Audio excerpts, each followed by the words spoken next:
तो कहा अनअकैडमी ने, let's crack it, learn from home, घर में रहिए, सुरक्षित रहिए और हमारे साथ घर में कोचिंग की तरह पढ़ाई करिए। और आने वाले समय में sir SSC, JE, non technical, CGL, CHSL, tier 2 सब कुछ नए क्लासेस के अनाउंसमेंट होंगे आपके 22 मार्च से।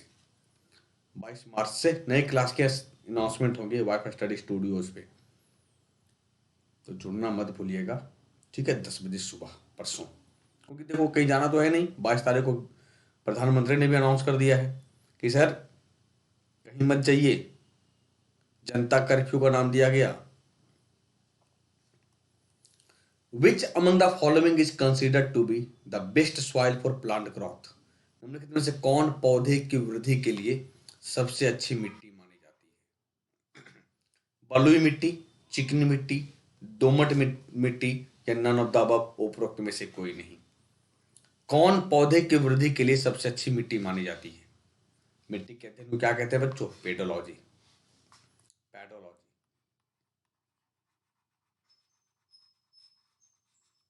पेडोलॉजी। तो क्या होगा? दोमट मिट्टी, लोम, दोमट मिट्टी पौधे की वृद्धि के लिए सबसे अच्छी मानी जाती है। पौधे की वृद्धि के लिए सबसे अच्छी मानी जाती है, ठीक है। तो पौधे की वृद्धि के लिए सर दोमट मिट्टी सर्वोत्तम है। क्यों?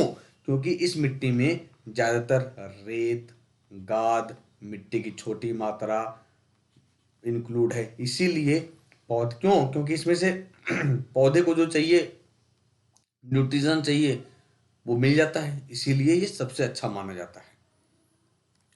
Which of the following soil is predominantly found in RAR region of West Bengal? निम्नलिखित में से कौन सी मिट्टी प्रमुख मिट्टी मुख्य रूप से पश्चिम बंगाल के रार क्षेत्र में पाई जाती है? जलोढ़ मिट्टी, लाल मिट्टी, काली मिट्टी या नन ऑफ द अबव, उपरोक्त में से कोई नहीं। कौन सी मिट्टी पश्चिम बंगाल के रार क्षेत्र में पाई जाती है? सोचना पड़ेगा, जवाब बिल्कुल आसानी से आएगा। सर देखिए, काली मिट्टी तो है नहीं। क्यों? क्योंकि काली मिट्टी का जो क्षेत्र है वो इस वाले पोर्शन में है, इस वाले पोर्शन में है काली मिट्टी का क्षेत्र। क्यों? गुजरात, महाराष्ट्र, आंध्र प्रदेश, क्योंकि यहाँ दक्कन का पठार है, दक्कन का पठार है।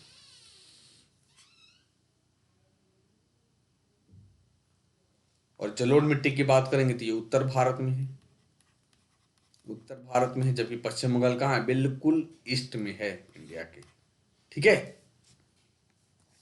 लाल मिट्टी एक प्रकार की मिट्टी है जो पर्णपाती या मिश्रित जंगल के नीचे गर्म समशीतोष्ण नम जलवायु में विकसित होती है, जिसमें जैविक खनिज परतें एक पीले भूरे रंग की परतदार परत पर निर्भर करती है, जो एक इल्यूवियम लाल परत पर होती है। देखो ऐसे समझना, लाल है तो आयरन ऑक्साइड होगा जरूर, लौह ऑक्साइड होगा जरूर। क्यों? क्योंकि इसी आयरन ऑक्साइड के मौजूदगी के कारण मंगल को, हम मार्स को रेड प्लैनेट कहते हैं, रेड प्लैनेट कहते हैं। तो मिट्टियां जो लाल है, क्यों? आयरन ऑक्साइड, क्योंकि लाल दिखाई पड़ता है इससे, ठीक है। विच of the following factors affect the formation of soil? निम्नलिखित में से कौन सा कारक मिट्टी के निर्माण को प्रभावित करता है? यानी मिट्टी का निर्माण कैसे होता है? 4 ऑप्शन आपके सामने है, climate, organism, time, all these, ये सभी। विच of the following factors affect the formation of soil? कौन सा कारक मिट्टी के निर्माण को प्रभावित करता है? क्या होगा? सर सब होगा, क्लाइमेट होगा, ऑर्गेनिक जीव भी होगा। क्यों? अब मान लो कि केंचुआ, किसानों का मित्र कहा जाता है, केंचुआ को किसानों का मित्र कहा जाता है। क्यों? क्योंकि केंचुआ क्या करता है ना, मिट्टी को सर भुरभुरा बना देता है, मिट्टी को भुरभुरा बना देता है, ठीक है। तो ये भी जिम्मेदार है मिट्टी को उपजाऊ बनाने में, और टाइम तो लगता ही है। जैसे मान लो कि काली मिट्टी का निर्माण किससे हुआ? सर वोल्केनिक इरप्शन से, ज्वालामुखी उद्गार से।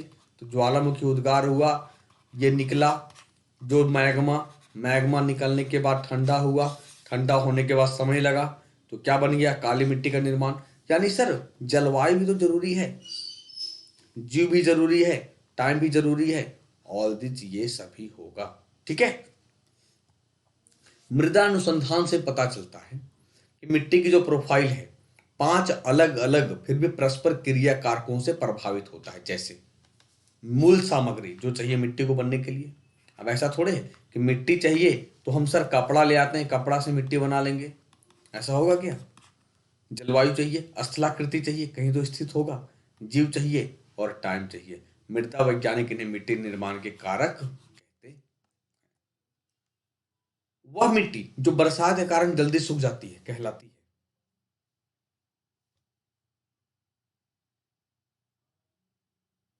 बारिश हुआ, बारिश के बाद तुरंत सूख गया, क्या कहा जाएगा?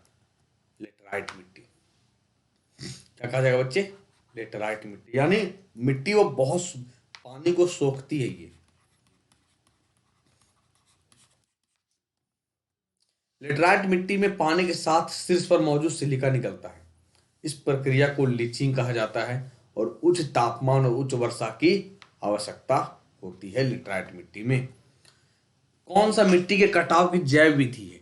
विच of the following is a bio method of soil erosion? कौन सा मिट्टी के कटाव की जैव विधि है? कंटूर फार्मिंग, गली कंट्रोल या टेरेसिंग, सीढ़ीदार, नन ऑफ द अबव? तो क्या होगा बच्चों? कंटूर फार्मिंग को हम मिट्टी के कटाव की जैव विधि कहते हैं। अब पता है धीरे धीरे बोलते हैं, बच्चा कहता है सर तबीयत सही नहीं है। बच्चों एक्चुअली क्या है ना, देखो लाइव तो है नहीं, ये रिकॉर्डेड मोड पे वीडियो आपको मिल रहा है, इसलिए थोड़ा रिलैक्स मोड में पढ़ा रहे हैं, ठीक है? तो कंटूर खेती खेती का एक अस्थायी तरीका है जहां किसान खेत की ढलान के विपरीत क्षेत्रों का अनुसरण करने के लिए ढलान के उस पार या लंबवत पर फसल लगाते हैं, और पौधों की यह व्यवस्था पानी के प्रवाह को तोड़ देती है और मिट्टी के कटाव के कारण इसे कठोर बना देती है। काली मिट्टी निम्नलिखित में से किस फसल से संबंधित है? चलिए, the black soil is related to which of the following crop?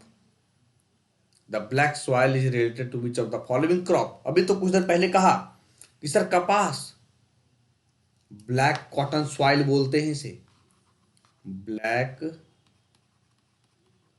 Cotton soil कहते हैं इसे, ब्लैक कॉटन सॉइल कहते हैं इसे, ठीक है बच्चे?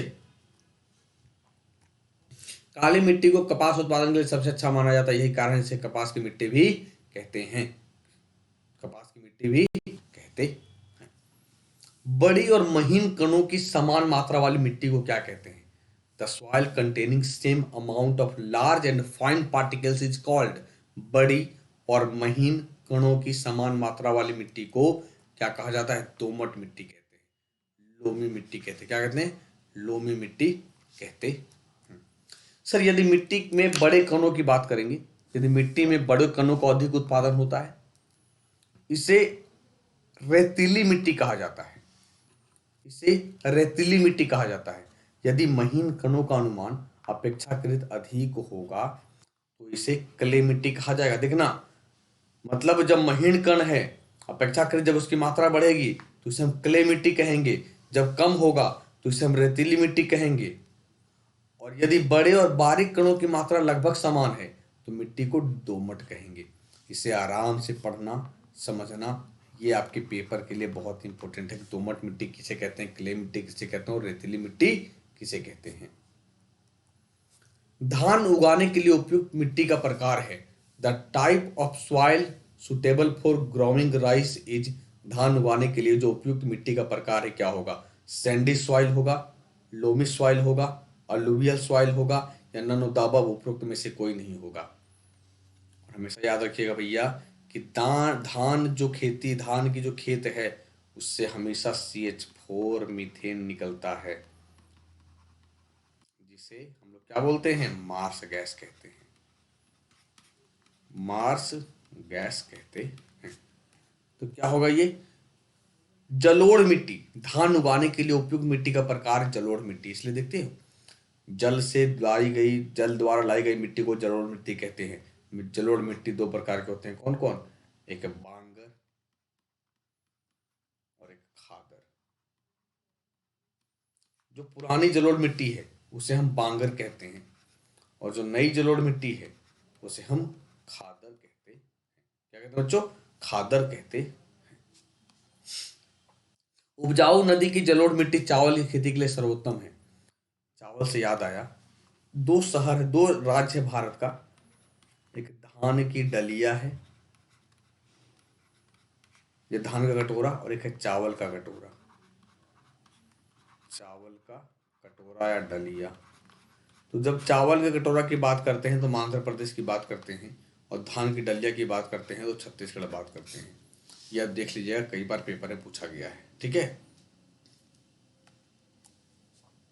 Which plant is used for indication of permanent wilting point. अस्थाई विल्टिंग पॉइंट के संकेत के लिए किस पौधे का उपयोग किया जाता है? तो अस्थाई विल्टिंग पॉइंट के संकेत के लिए हम सूरजमुखी का यूज करते हैं, जिसमें सबसे ज्यादा मात्रा में विटामिन ई पाया जाता है। ये याद रखना, ये आपके लिए इंपॉर्टेंट है कि विटामिन ई किसके तेल में पाया जाता है? तो सूरजमुखी के तेल में विटामिन ई पाया जाता है। Which fertilizer produce acidity in soil. कौन से उर्वरक मिट्टी में अम्लता पैदा करते हैं? Ammonium sulphate, sodium nitrate, calcium ammonium nitrate, या उपरोक्त में से कोई नहीं। कौन से उर्वरक मिट्टी में एसिडिटी पैदा करते हैं? अमोनियम सल्फेट होगा, सोडियम नाइट्रेट होगा, या कैल्शियम अमोनियम नाइट्रेट होगा, या उपरोक्त में से कोई नहीं होगा। तो क्या होगा? अमोनियम सल्फेट उर्वरक जो मिट्टी में एसिडिटी पैदा कर देता है। ठीक है। तो अमोनियम सल्फेट क्या है सर? एक कार्बनिक सल्फेट लवण है, नमक है, जो अमोनिया के दो समकक्षों के साथ सल्फ्यूरिक एसिड की अभिक्रिया से प्रतिक्रिया कर यार अभिक्रिया से प्राप्त होता है। किस प्रकार की मिट्टी भारत में सबसे बड़ा क्षेत्र है? बिल्कुल आसान सा सवाल, अगर थोड़ा सा माइंड यूज करेंगे तो आप इसका जवाब सही सही बता देंगे। थोड़ा सा दिमाग लगाएंगे तब क्या होगा। किस प्रकार की मिट्टी में सबसे बड़ा क्षेत्र है? भैया जलोढ़। क्यों? अरे यार, जलोढ़ की बात करेंगे, देखो ये हिमालय से निकलने वाली नदी जो है, गंगा, यमुना, ब्रह्मपुत्रा, कोसी, घाघरा, सब कहाँ? उत्तर भारत, नॉर्थ इंडिया में। तो जलोढ़ मिट्टी भारत के सबसे बड़े क्षेत्रों में फैली हुई है। जलोढ़ मिट्टी खनिजों और पोषक तत्वों में समृद्ध है, अत्यधिक उपजाऊ और एक अच्छी फसल मिट्टी मानी जाती है। भारत के निम्नलिखित पंचवर्षीय योजनाओं में से किसने पहली बार भारी उद्योगों की स्थापना पर जोर दिया? Second 5 year plan, third 5 year plan, fifth 5 year plan, या seventh 5 year plan. Question number 12, निम्नलिखित पंचवर्षीय योजनाओं में से किसने पहली बार भारी उद्योगों की स्थापना पर जोर दिया? तो क्या होगा? Second 5 year plan. अगर प्लानिंग कमीशन की बात करें तो सर 15 मार्च 1950 में स्थापना की गई। पदेन अध्यक्ष प्रधानमंत्री होते हैं, जिसके बदले नीति आयोग की स्थापना की गई। कब? 1 जनवरी 2015 को, जिसका प्रधानमंत्री अध्यक्ष होंगे। ये कहाँ से लिया गया? तो सर ये रसिया से लिया गया है। पहला पंचवर्षीय योजना 1951 से 1956 है। और पंचवर्षीय योजना को अनुमति कौन देता था? एनडीसी, नेशनल डेवलपमेंट काउंसिल, जिसकी स्थापना 6 अगस्त 1952 को की गई। ठीक है, समझ रहे हो?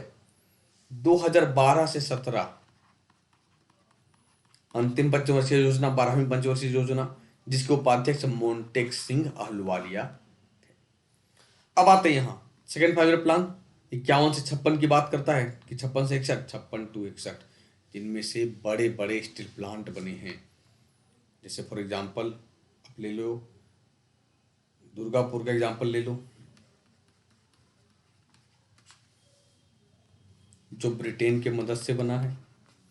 तो आपका होमवर्क यही है कि जितने भी स्टील प्लांट हैं, दुर्गापुर, राउरकेला, बोकारो, विशाखापट्टनम, ठीक है, भिलाई, ये किसके मदद से बना है? ये आप कमेंट बॉक्स में बताइएगा, क्योंकि मैं ब्लैक मैजिक शो में बता चुका हूं इसे। और अगर आपको याद नहीं है तो ब्लैक मैजिक शो देखकर आप इसे समझ सकते हैं। थर्ड 5 ईयर प्लान की बात करेंगे तो 65 से 66 सबसे असफल। क्यों? क्योंकि इसी समय चाइना युद्ध होता है, पाकिस्तान युद्ध होता है, तो अकाल पड़ता है। फिर 5 ईयर प्लान की बात करेंगे तो 74 से 78 एक वर्ष पहले हटा दिया गया। और इसमें गरीबी उन्मूलन पर जोर दिया गया। गरीबी उन्मूलन पर जोर दिया गया। ठीक है बच्चों, तो ये था आपका इम्पोर्टेंट जो कुछ क्वेश्चंस कराया ज्योग्राफी का। उम्मीद करते हैं कुछ नया सीखा होगा आपने। ठीक है, अगर आप चाहते हैं कि सर बिल्कुल आपसे मैं जुड़ना चाहता हूँ अनअकैडमी लर्निंग ऐप के जरिए, तो ये 7 स्टेज हैं जिसके जरिए आप वाईफाई चैम के साथ जुड़ सकते हो। तो हाउ वाज द सेशन कैसा लगा आप हमें कमेंट करके जरूर बताइएगा, क्योंकि मैं अभी रेलवे पढ़ा रहा हूँ बच्चों, और जियोग्राफी शुरुआत हो चुका है। जियोग्राफी शुरुआत हो चुका है। ठीक है, चलिए तो मिलते हैं नए सेशन में। तब तक के लिए अपना और अपनों का ख्याल रखिए। Good night.